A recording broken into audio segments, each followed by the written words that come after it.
Seorang raja memiliki banyak gajah dalam tentara perangnya. Ada seekor gajah yang sangat kuat, sangat patuh, dan sangat terampil, serta memiliki keterampilan perang terbaik. Dalam banyak pertempuran, dia dikirim ke medan perang, tidak pernah kembali kecuali dalam kemenangan. Dia adalah gajah kesayangan sang raja dari ratusan bahkan dari ribuan gajah lainnya. Sang gajah selalu berperang bersama sang raja, penguasa di wilayah barat tersebut. Waktu berjalan terus dan sang gajah semakin tua, sehingga baginda raja tidak lagi mengirimkannya ke medan perang. Tetapi gajah tersebut tetap menjadi bagian dari tim sang raja. Karena setiap saat ketika sang raja melihat gajah tersebut, dia menjadi senang, menjadi bahagia. Sang gajah tetap mendapatkan perhatian serta fasilitas utama dari sang raja. Suatu hari, sang gajah berjalan menuju tepi danau untuk minum. Ketika dekat bibir danau, sang gajah kakinya terjebak di lumpur di tepi danau. Setiap gerakannya bukan membawanya naik, namun semakin tenggelam perlahan.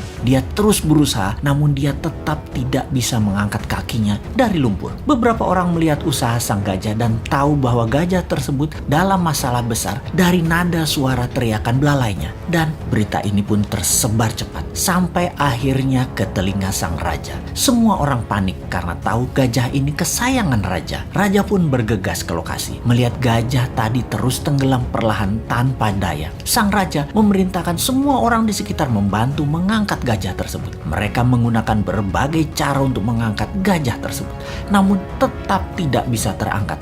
Ini bukan makhluk kecil, ini gajah yang besar. Dalam kegelisahan dan kepanikan raja serta orang sekitarnya, datanglah mantan Perdana Menteri penasehat sang raja dulu. Dia memahami situasi saat itu. Dia menatap sang gajah, kemudian menatap sang raja sambil mengatakan, "Baginda, mainkan genderang perang segera saat ini di sekitar danau. Mainkan dengan keras dan semangat." Raja pun terkejut dengan saran itu, namun dia perintahkan hal itu untuk dilaksanakan. Tak lama kemudian, genderang perang dimainkan, memainkan musik perang. Ajaib, mata sang gajah tua tadi berubah menajam. Tubuhnya mulai bergerak-gerak. Ada perubahan dari perilaku sang gajah kemudian. Sang gajah perlahan mulai bangkit dan tanpa bantuan siapapun, sang gajah perlahan menarik dirinya melawan sedotan lumpur dan bergerak naik serta kemudian berdiri. Semua orang terkejut, tak terkecuali sang raja. Ternyata bukan karena kekurangan atau kelemahan kemampuan fisik yang terjadi pada gajah tersebut.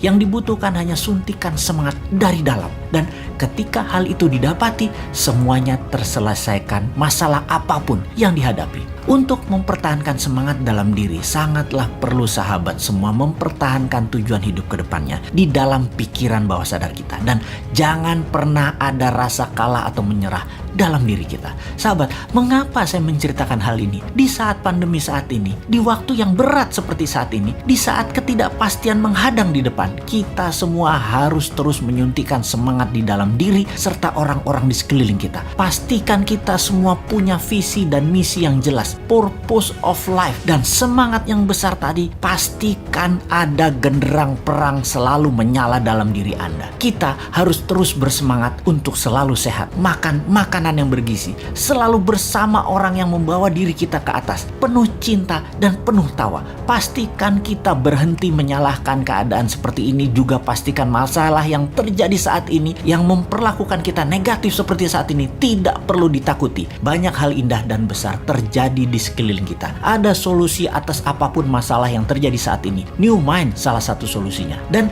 tak lupa, selalulah bersyukur atas apapun yang kita terima, bersyukur atas apa yang terlepas, dan bersyukur atas apa yang akan kita peroleh.